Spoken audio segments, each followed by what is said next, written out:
Hello, everyone who is joining us. 2026 arrived. We have a very interesting session today, as always, and very, very distinguished guests.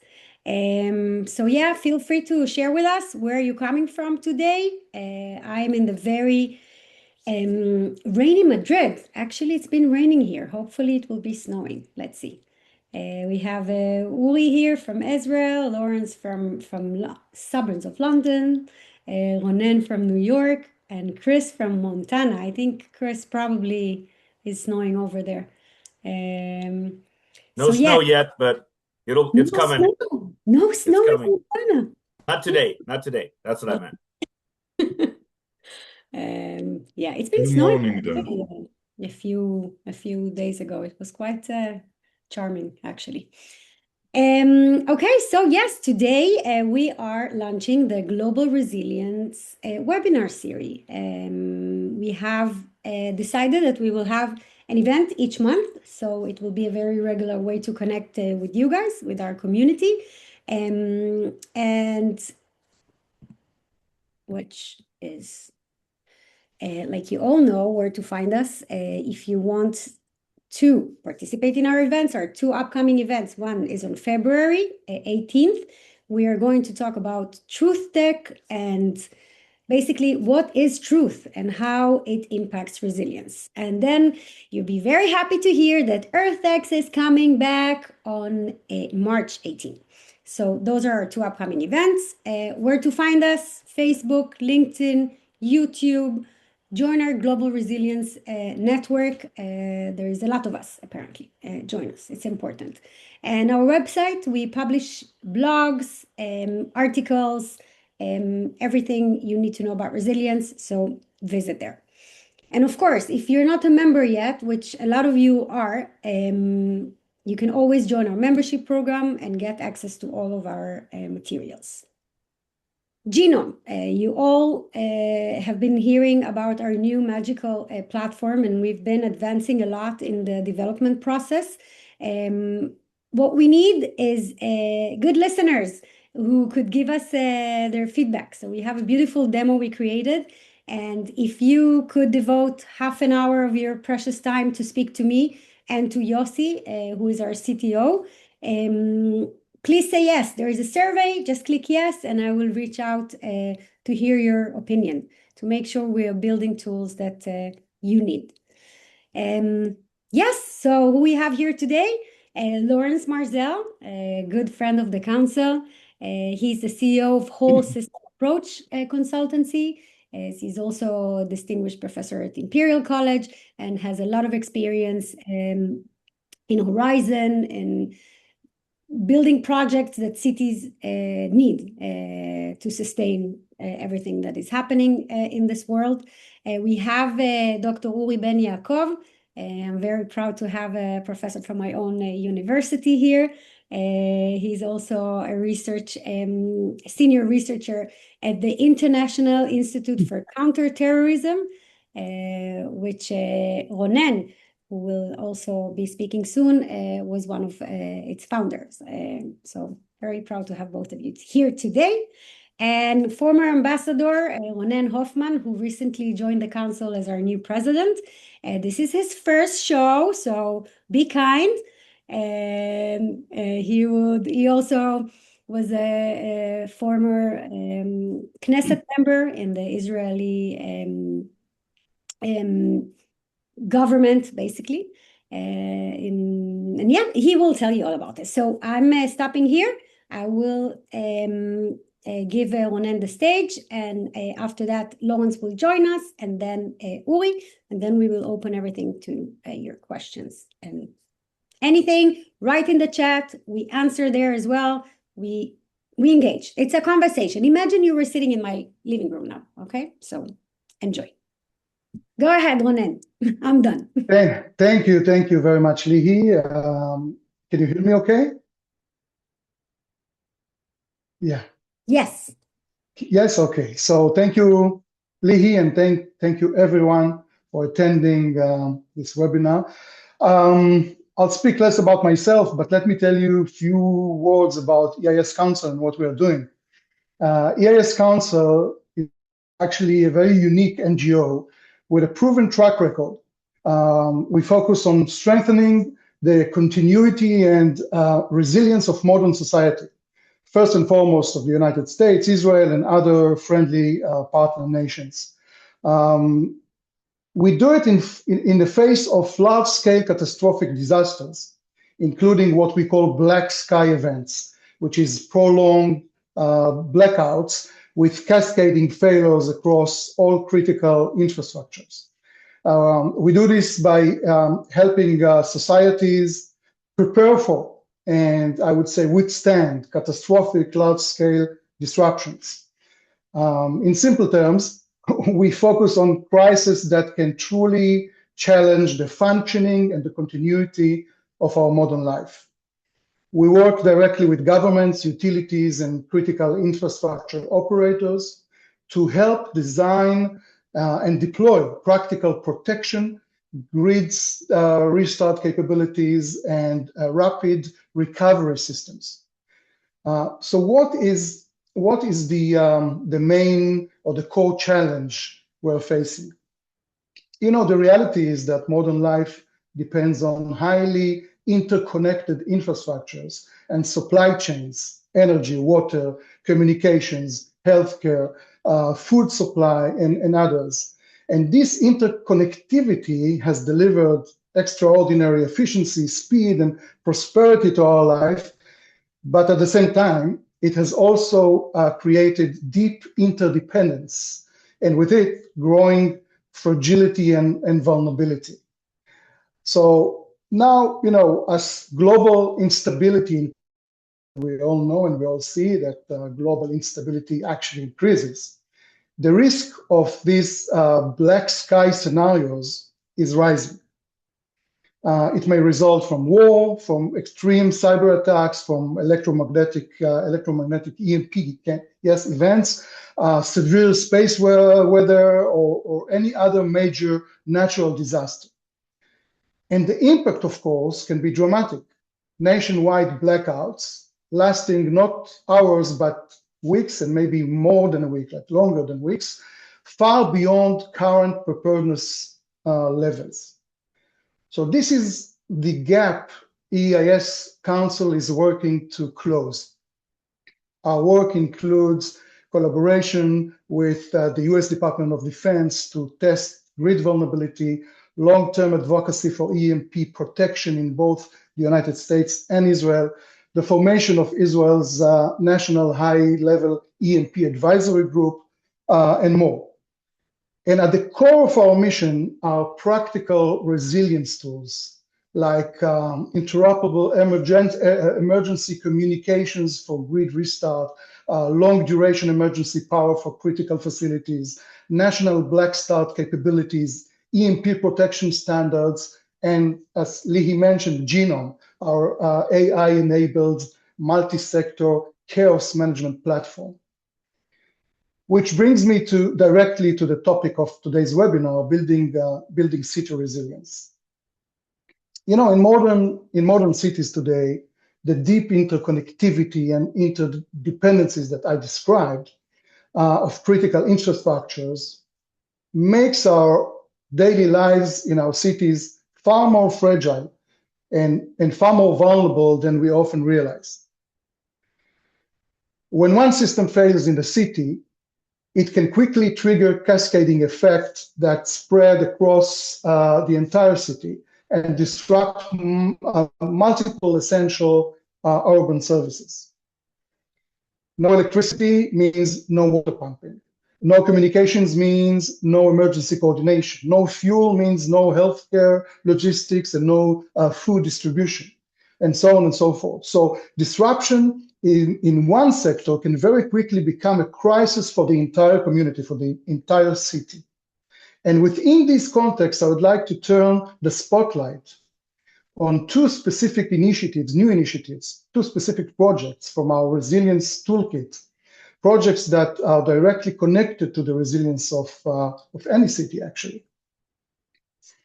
The first one is a Black Sky All Sector exercise. Our Black Sky All Sector exercise is designed precisely to help cities prepare for this reality. The exercise places decision makers inside a realistic city-based scenario. At the heart of our exercise is our Genome AI engine, which functions as a real-time exercise orchestration platform, I would say. Genome AI engine reveals hidden interdependencies across sectors and allows participants in the exercise to see how each decision or delay propagates throughout the city. The exercise helps decision makers understand the core consequences of the decisions, how early choice shape later management options, how missed coordination narrows recovery capabilities or possibilities, and how certain decisions can either accelerate recovery or significantly delay recovery. The goal is not to predict the next crisis. The goal is to help cities build shared understanding, strengthen coordination across sectors, and improve their ability to lead, to communicate, and to recover when the unimaginable happens. The second project or initiative that we're launching and offering is Infrastructure Crisis Resilience Lab in Israel. This program is offered in Israel to delegations of key leaders, including mayors and security officers from around the world, during their visits to Israel. It is designed to give participants a unique insider's view into how city resilience is actually built, in the most practical terms, by the way. Well, over time, the reality of Israel being in an environment of constant disruption, war, terrorism, cyber threats, large-scale emergencies that directly affect civilian life, has driven in Israel the development of highly advanced models for infrastructure coordination, for crisis management, and continuity of essential services. And so the program translates this hard-earned experience into a structured, hands-on learning experience for decision makers. Participants are exposed to active operational environments. They visit municipal emergency control centers. They visit hospital operating under crisis conditions. They visit trauma treatment centers and municipal and regional water and energy infrastructure facilities. There is an option for a half-day program or a full-day program, and the program concludes with a moderated strategic roundtable led by EIS Council's experts, where participants reflect on key lessons learned and explore how these practices can be adapted to their own cities, to their own regions, to their own communities. And ultimately, these two programs, which I just presented, centers on one fundamental question: how do cities continue to function and communities continue to live when normal systems are no longer available? And the answers to this question is, I believe, the heart of building city resilience. So thank you very much, and I turn it over to you, back to you, Lihi. Thank you very much, Ronen. If anyone is interested in learning more about those two initiatives, please reach out. You know where to find me, and we will be happy to give more information. And now, Lawrence, my dear friend, what do you mean by communication? Thank you. So, hello, everyone, and thank you, EIS, for inviting me. So, very flattered. I just need to correct one thing. I'm not yet a professor at Imperial College. For me, you're a professor. Maybe aspirations. So I have a background in critical infrastructure, national security and resilience, having worked for an organization called Serco in the UK, leading research and innovation across the UK and Europe, primarily Horizon programs in intelligence, critical infrastructure, decision making. And most of that has really been focused on the delivery of critical infrastructure and services on behalf of governments and public sector organizations. And certainly in a research capacity, my sweet spot, my expertise is in taking research outputs in complex environments, complex systems, where multiple stakeholders need to come together and they need to have a collective view of risk and they need to work in challenging environments towards shared outcomes. And for me, although the physical, the technical, the cyber part of resilience is hugely complex and critically important, actually the technical aspects really are relatively easy compared to governance and decision making, because the unknown equation always in that is human behavior. So to me, resilient cities really does revolve around governance and decision making. And if you get the governance right, and the decision-making protocols and processes, the understanding of risk and what everyone is trying to achieve, the rest tends to flow and follow. So I've got this word, communication, on the screen, and whilst I'm talking, I'd be really grateful. There's about 90 people on the call, so I'd be really grateful if you could just put in the chat your understanding, an icon, a logo, a symbol, just a word which you understand to represent that word communication. So if you can do that while I'm talking, we'll have a quick stock check at the end of my few minutes, and then we can use that as a talking point. But as I said, there's always multiple stakeholders in critical infrastructure, in complex systems. And the key thing there is where you have many, many different organizations working together, needing to be interoperable, and you have different organizations, different units, business units, different functions and departments within those organizations who all need to work together. How on earth do you bring that interoperability together? Training, exercising, and usually it's the guys and the girls at the coalface on the front line in the UK, bronze commanders, people dealing with the incident who work together really, really well, whether they're from fire and rescue services, from the military, from the police, from local authorities. They work together, they get the job done. And as you go up the command chain, as you become a senior risk owner, the inability to interoperate becomes more challenging because you have to take decisions around politics and risk and governance and protocols and processes and so on. So when we've done analysis of many events, London 7/7 bombings or Hurricane Katrina or 9/11, failings that happened were more often in governance around the decision making as opposed to the technical interoperability.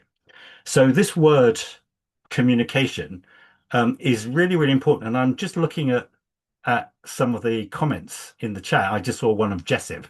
I know Jessup very well. I was involved in the UK's Emergency Planning College. So some really great comments here. Clear, understanding, emergency ham radio operator. So some quite interesting ones here. I'm just going through the chat to see.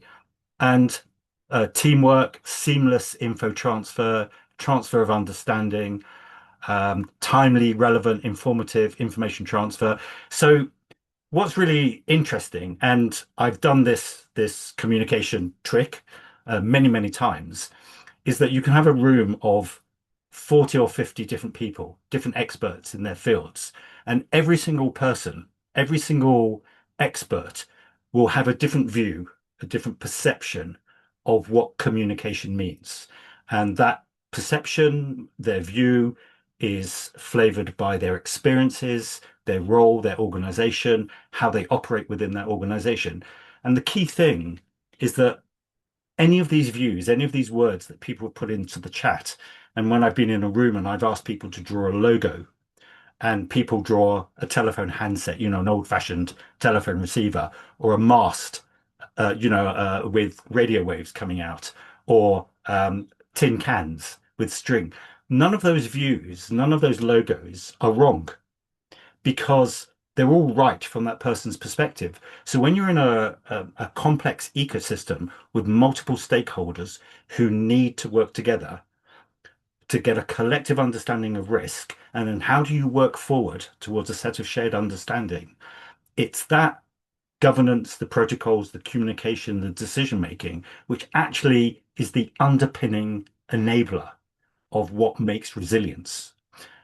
We all know, physical infrastructure, built environment, cyber, comms, they will all get taken down. However resilient, however many, sort of risks you mitigate, however many points of failure you manage to mitigate, these things can always be fixed and enabled and recovered. But unless you have the governance structures, unless you have that shared understanding, collective understanding of risk, and the ability to communicate and work together to understand those perspectives, resilience is difficult. So for me, and I'm probably coming up to my time now, Lihi, to me, resilience, whether it's in a city or infrastructure or any organization, is that ability, that governance, the interoperability of people, policy, shared understanding and awareness. And that I'll sort of stop now and just leave that with you. So people in the loop, human behaviors, collective understanding of risk, shared understanding towards outcomes. Thank you, Lawrence. It's actually very interesting because when we had our prep call, we were talking about so what is a resilient city? What is combining everyone everywhere that will answer more or less the same answer on that question, and the answer was impossible to answer. But let's see. We have Dr. Ben Yaakov here with us today, and let's see how he sees city resilience. Similar. Feel free to ask questions in the chat. We will, after with a presentation, we will start answering those. Okay, so thank you, Lee. Thank you for EIS Council for providing me the platform to present the methodology that was designed in our institution, the International Institute for Counterterrorism. I'm talking usually on terrorism. This is my profession, but today I will talk about crisis response, the response to events that might be caused by terrorists, but at the same time by other actors or even in a natural way. So the response that will be presented shortly can be adapted into different kind of crisis with fine-tuning to the specific scenario. Kind of a crisis that you can see here, some of it was mentioned already by Ronen. In the past, we used to distinguish between natural disaster and man-made disaster. However, if you look at the examples shown on this slide, we can identify some that can be caused by both natural disaster and man-made. For example, the pandemic. I suppose that we all remember the COVID one, fire, hunger, etc., etc. Due to the time constraint, I will not expand on this issue, the cause of disasters. I will also skip talking on the preventive measures that can prevent at least the man-made disaster. I would like to focus today on the preparedness state before the disaster is happening and the mitigation state once we're already there. How should we prepare for it and what should be done when it happens? In most countries, the responsibility on aiding the civilians population during disaster situation lies in the hands of the national and federal authorities. In some cases, we can find also that the regional and even local authorities take responsibility. This can be army units, Red Cross, police, fire department, etc., etc. The problem is that these authorities might be engaged in other missions with no, or at least limited ability to operate across many scenes at the same time, even if transportation allows them to move between different scenes. Damage to the transportation and communication infrastructure might increase the time needed for them to arrive from one place to another. Now to the core of the presentation, the use of volunteers, the civilian army, in other words, to improve the operational level during disaster scenario. I will present you with the real situation in Israel and the method that we design in order to increase the individual and the community resilience. I would like to claim, therefore, that on the top of the national authorities and its responsibility to operate in the local arena, sometime else should be done on the neighborhood or small local municipalities. So Ronen, I'm taking it one step down and talking not only on cities, but rather on neighborhoods. What we propose actually is a bottom-up model with neighborhood emergency support team. We call it NES. We are offering citizens participation in the burden of that might result from extreme emergency, to start with public campaign in order to raise the public awareness of the need to organize the civilian home front during the emergency, to establish this NES, the Neighborhood Emergency Support Team, to conduct detailed mapping of the main weaknesses and strengths in the neighborhood, and to equip families with emergency kits that will be used during the first days of the disaster until there is a capacity to refresh water and food, for example. So we need to start with the public campaign to increase public awareness of possible emergency situation. Side by side with creating public awareness, we also should provide the public with relevant information and training to build its own resilience. This should include instructions regarding the preparations needed prior to the emergency situation, like buying an emergency kit, for instance, and the expected behavior during the emergency situation itself. The second stage will be to build the nest, these teams. The main aim of the team is to help with enabling the community functions during the emergency period until the national authorities arrive.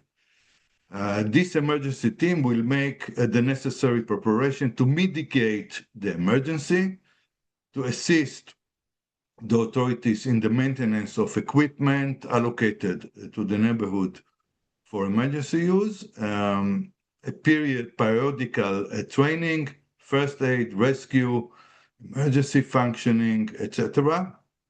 And also mapping the population equipment available means, while updating it from time to time according to the changes. Next steps, once we have the team organized, it's mapping. In order to be able to operate during emergency period, we need to gather a lot of information to map details like people that are living alone, people that require physical assistance, elderly, disabled, people under specific diets, food, allergy, babies that need special formulas, etc., medicines.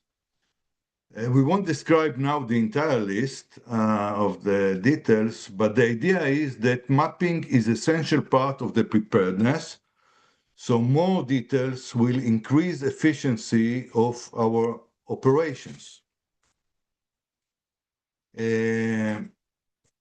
Let's conclude with it because I'm afraid that the time is running out. So I will conclude with the duties of the nest.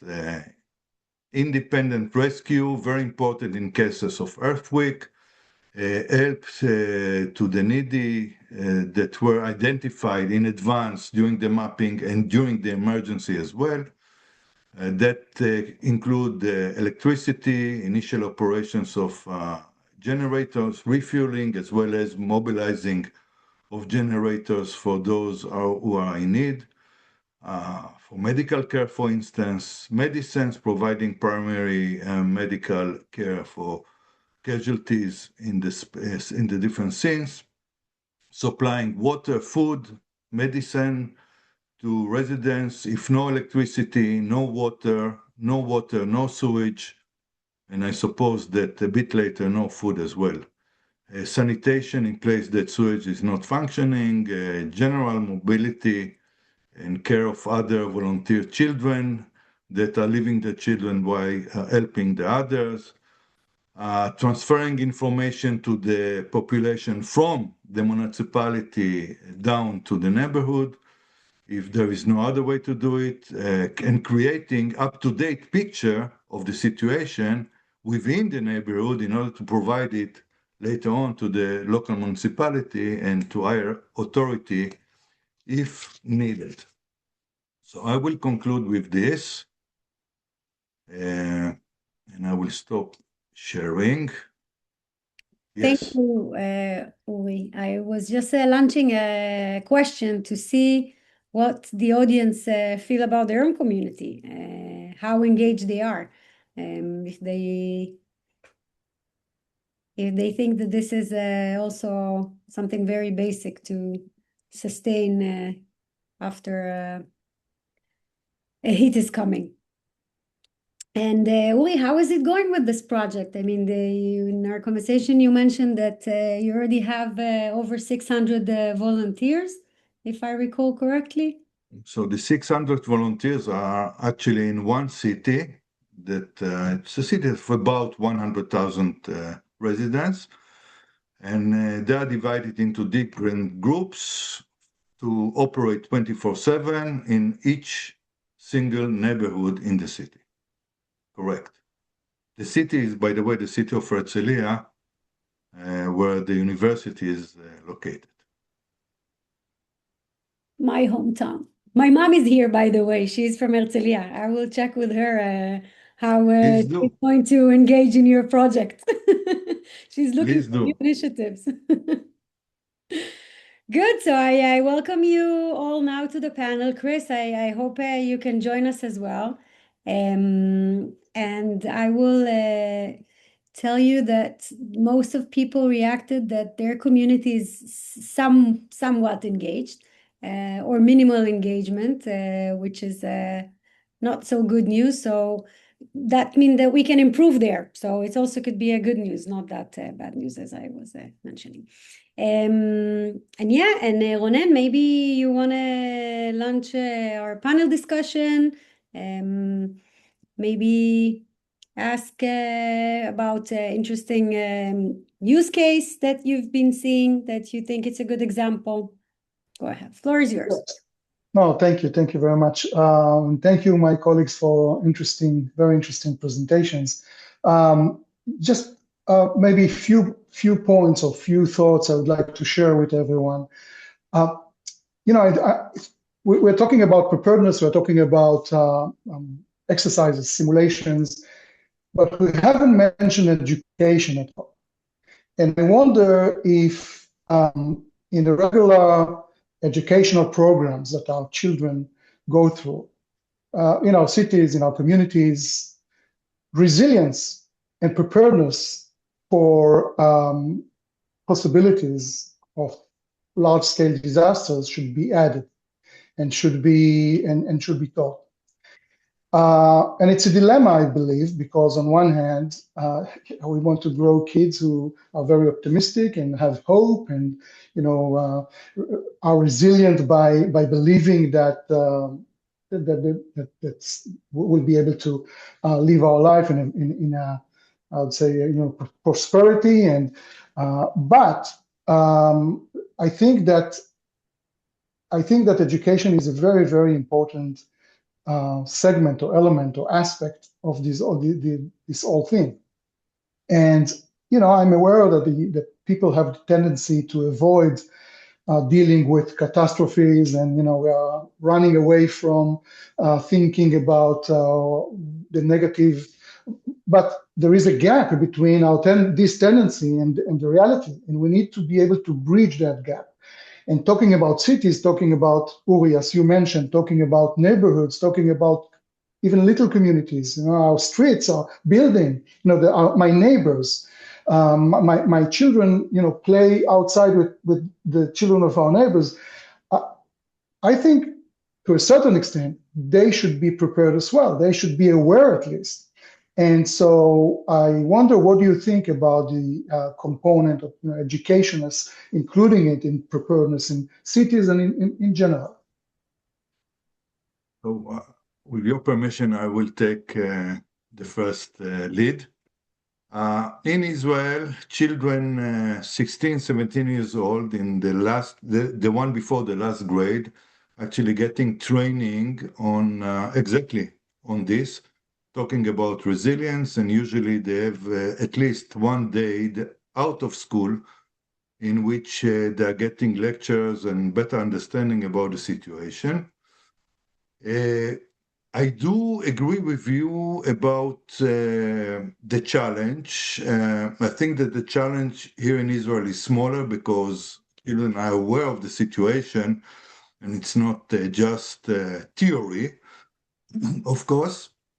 But I still think that there are ways to present it in a way like talking about, I don't know, the weather, the future weather we are expecting, earthquakes, that everybody are aware that the situation, that it might happen, floods, etc., etc.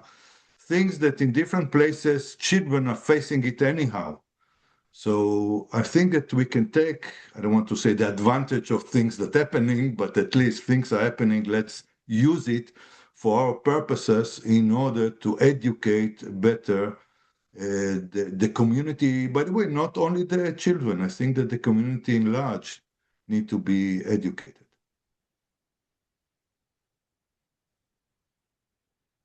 Thank you, Uri. Lawrence, you want to comment? Sure. So there is actually a movement here in the UK which has got quite a good following now, to get resilience as a core part of early stage education.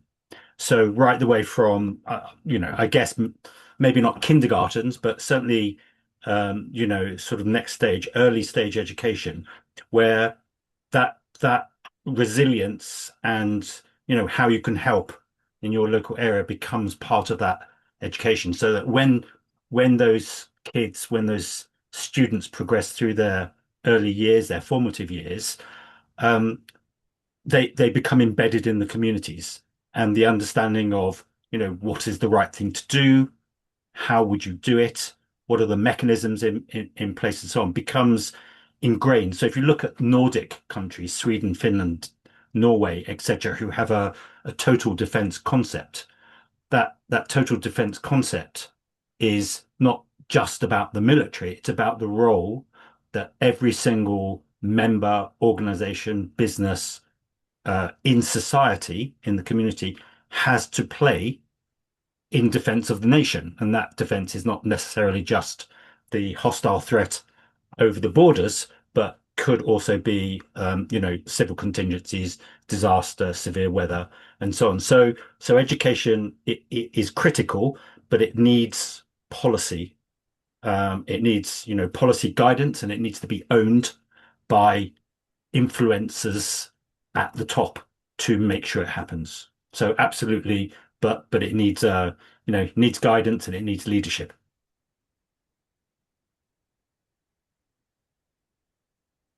Thank you, Lawrence. I can agree that my kids, they go to British schools and they have learning habits, and one of them is resilient from year one. They're very, very small. They speak about resilience all the time. It's part of the program, basically. But here in Spain, they do train floods but it's not the same training as you get in Israel. I can relate to that. Chris, any comment? Well, what I wanted to ask is when I'll go back to Lawrence and then ask Dr. Ben Yaakov. We had a question in the chat that's related to this about the communication and kind of this training of folks to be resilient. So if you do have a situation where the technical communication is out, in other words, no cell phone, no broadcasts, you're not being able to electronically communicate. What are some things that we need to think about so that we can get the word out to people, or is it? I would suspect that in this case, especially, resilience comes from event pre-planning, so that folks kind of know what to do automatically, that don't need to wait for guidance. But I wonder how you might think about that. I know Lawrence kind of started with the communication banner, so I'll ask Lawrence to comment first, and then also ask you, Dr. Ben Yaakov. Go ahead, Lawrence. So actually, no, thanks. There was a question in the chat, I think, which you're referring to. Yes, right. About what happens when all of your comms are down, and so on. So I put an answer there, but there was the first director of the UK Civil Contingency Secretariat, a chap called Bruce Mann, said that resilience must be done by the people for the people, not to the people. So the responsibility and the onus really is on people first. And there is a huge, since I'm old enough to sort of remember my dad, he's not with me anymore, but he landed on D-Day, and his generation and maybe the generation after were far more resilient than we are. They weren't connected in the same way. They weren't reliant on their safety and their comfort and the ability to order Deliveroo food by apps. So they were far more resilient. I would also argue that as a society, we are not resilient. Modern society, we are not resilient. If you go and look at indigenous societies, be they the native indigenous Indians, North America, Aboriginals, Inuits, many people would argue that they are not civilized societies, and that they are sort of not as developed as we are in the Western world, modern democracies. But I would argue that they are far more resilient. They are more in tune with their environment, with nature, with their surroundings. They can hunt, they can make fire, they understand the weather, they understand how they would survive in their climate.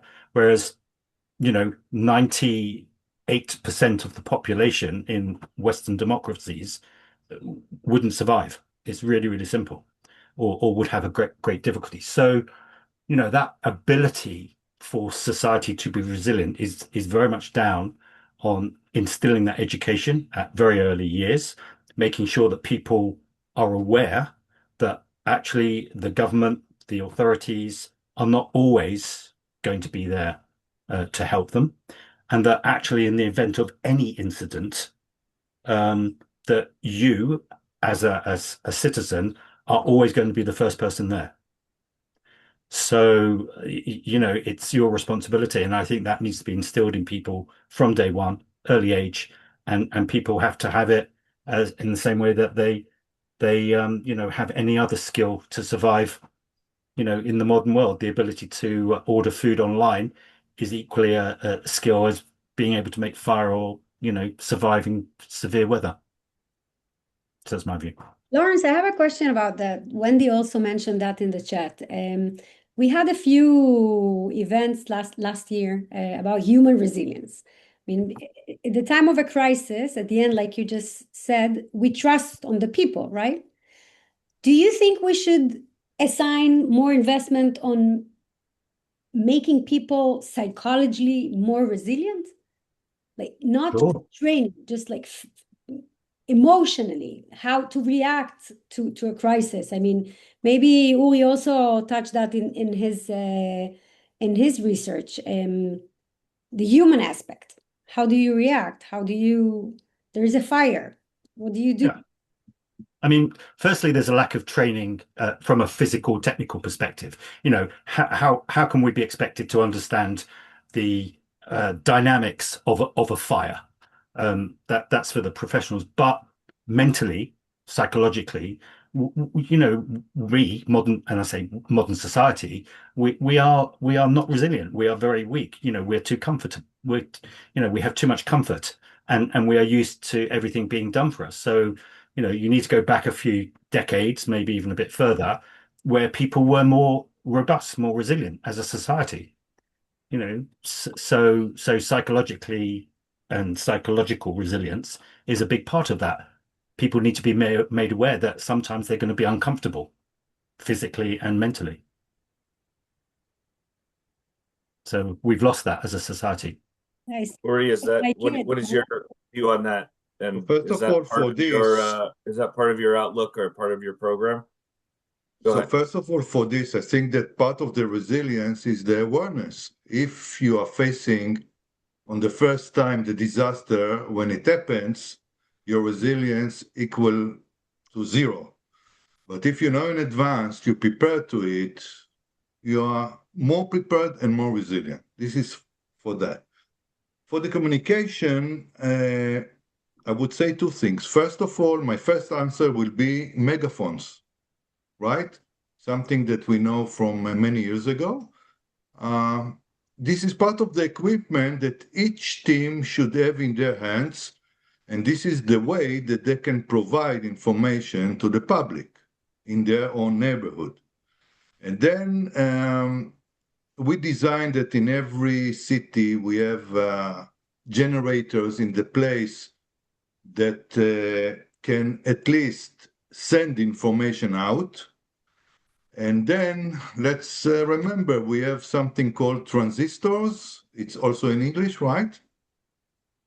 The same word, radio, transistor, something that we forgot about. Yeah, we need to equip the society with transistor.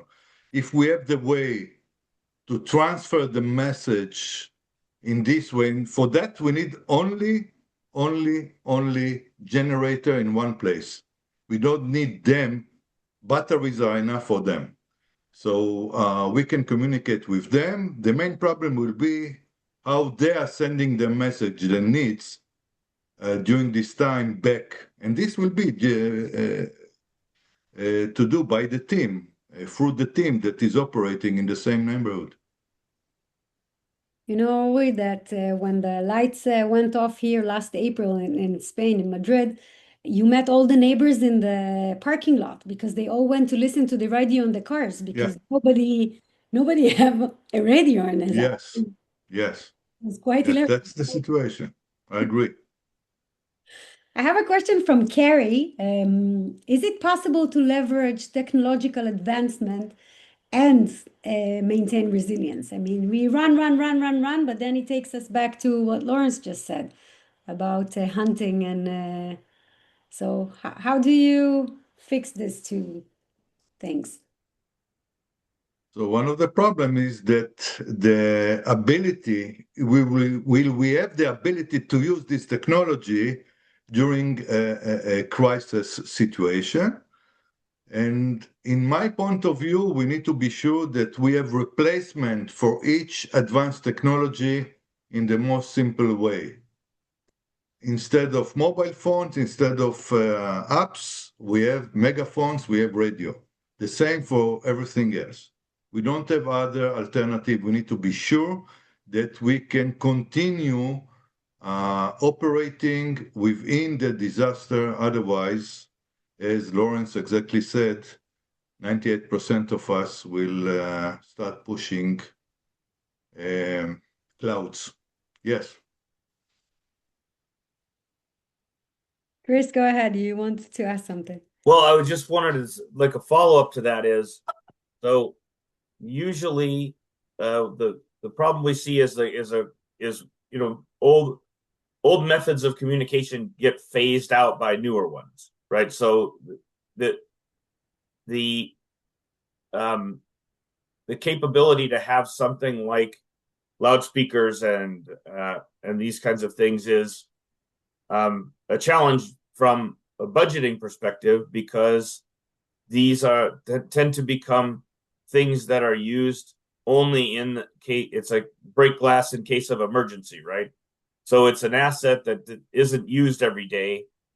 People forget how to use it, and they don't want to pay for it because they have better things that work faster and easier under normal circumstances. So it takes an capability and interest in people to continue to maintain these older technologies that we would be able to use in an emergency. So what are when you I'd like to go to back to Yuri first. So as you're engaging in the community, is how is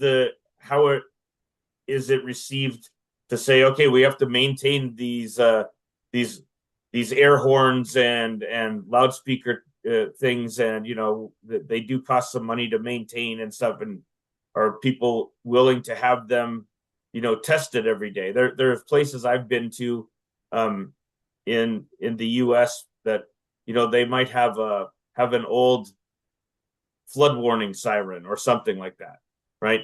And if you're not from there, it's funny, like at noon or 5 o'clock, this big alarm goes off, and everyone's used to hearing it, but no one knows what it means anymore. But they still do test them, I guess. So what has been your experience with the community's interest in maintaining these capabilities, and are they okay for paying for them through taxes or other means? So first of all, the budget needed for the equipment for the different teams for each neighborhood, let's say, is not so high. In Israel, every average municipality can handle it by itself without any support from the government. The maintenance actually is very easy because the guys that take care on the maintenance are the volunteers, the teams. Very cheap, zero payment every month. So that's also very cheap. The only thing that might be needed in Israel, but I think also elsewhere, is to make this kit that need to be purchased by every family cheaper. And the main way to do it is to deduct taxes when you import it and also when buying it in Israel, and maybe even to support those that cannot afford themselves.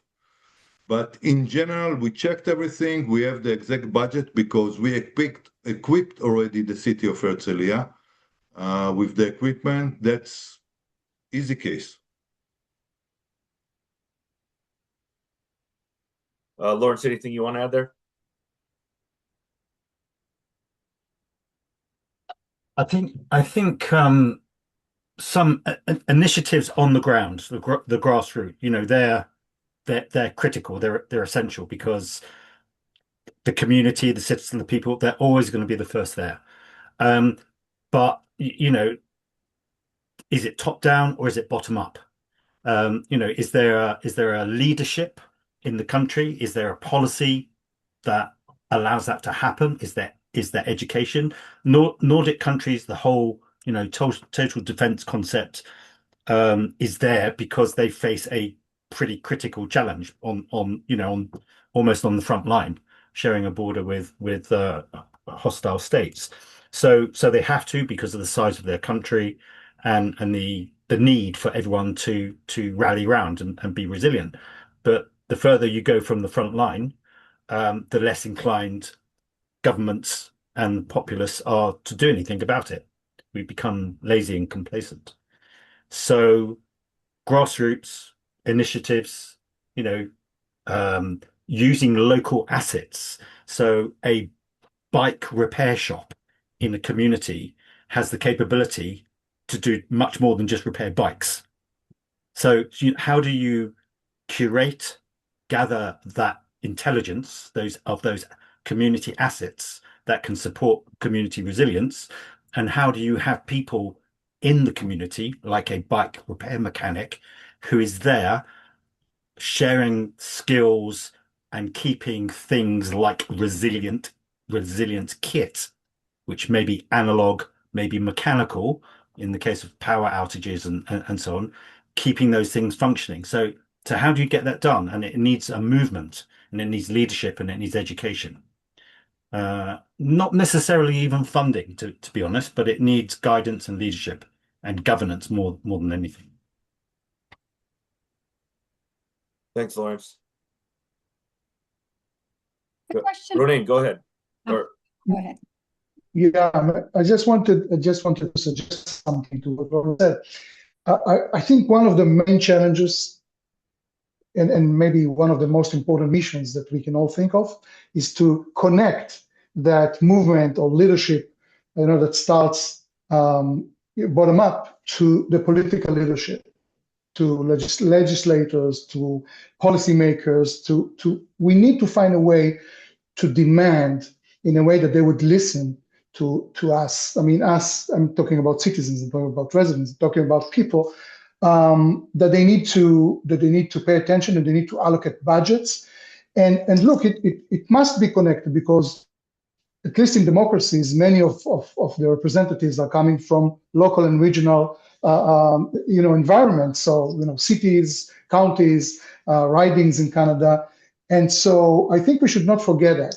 At the end of the day, we need decision and policy makers to be part of this effort, and maybe major and central part of this effort. And we need to think about a way to not only convince them, but to demand from them to give the attention and the policy that is needed to help secure and build resilience to cities and to communities.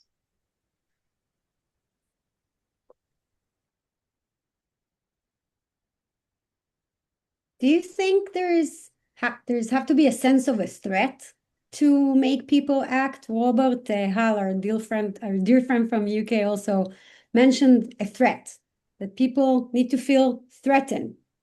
Yeah, can I just jump in on that, Lihi? Because Pierre Dutre has just put an interesting comment in the chat about Japan and how good Japan's preparedness is, and their exercising and their disaster drills. So, and it goes back to, say, the Nordic nations, who are faced with a threat. So they have their total defense concept. Japan has a threat, tsunami, earthquake zone, relatively small country, with the population in sort of congregated areas. So their threat is real. But if you then look at, Western democracies, France, UK, Germany, etc., Belgium, we don't have really those similar threats to focus the mind.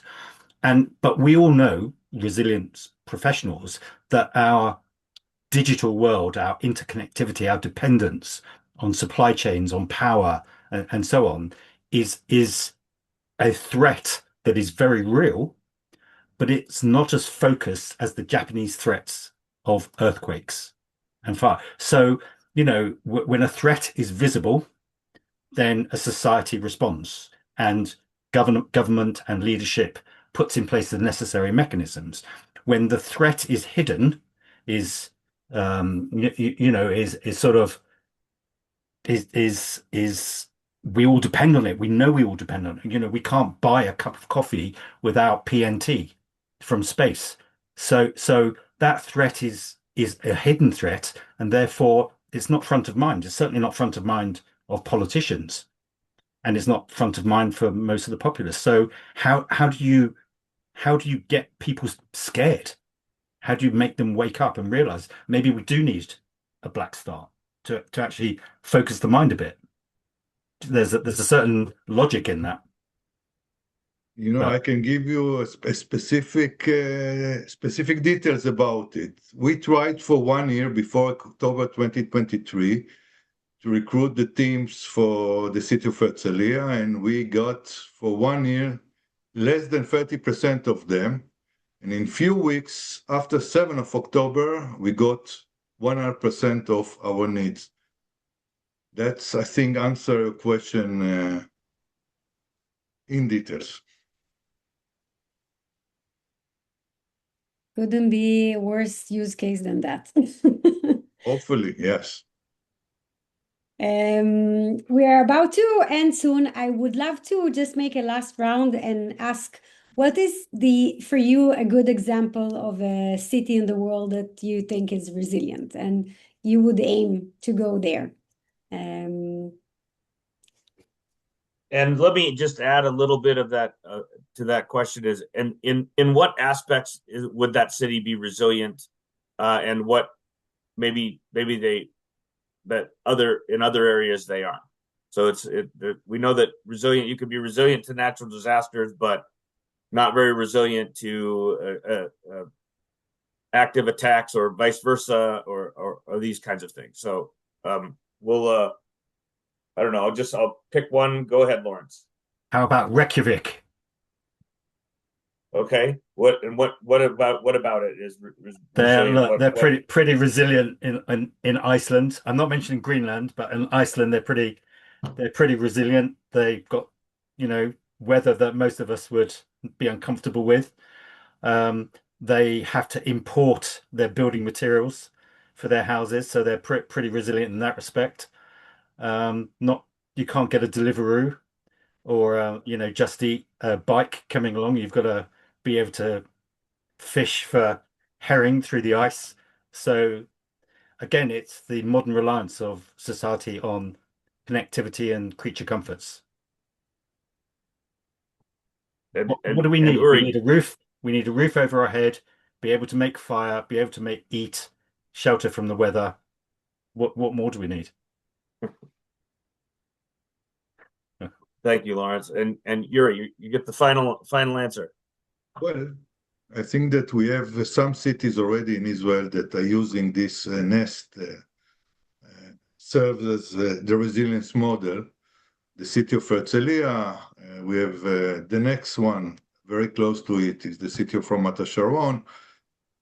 I mean, the whole idea is to make sure that when technology is not there, might be because of different reasons that we discussed, we have a replacement, we have something else that can be used, and those cities that are using it, small cities, Ganei Tikva in Israel, bigger cities like Herzliya, that works, that really works. Thank you so much, Uri, Lawrence, Ronen, Chris. Thank you. Very interesting conversation. I would like to remind everyone to follow us on LinkedIn. We keep on posting a lot of content there and information about upcoming events. Next month, February 18, Truth Under Attack. We hope to see you all there. And Happy New Year to everyone. Thank you. Until the next one. Thank you. Happy New Year. Bye-bye. Thank you, everyone. It was a pleasure. Thanks, everyone. Bye.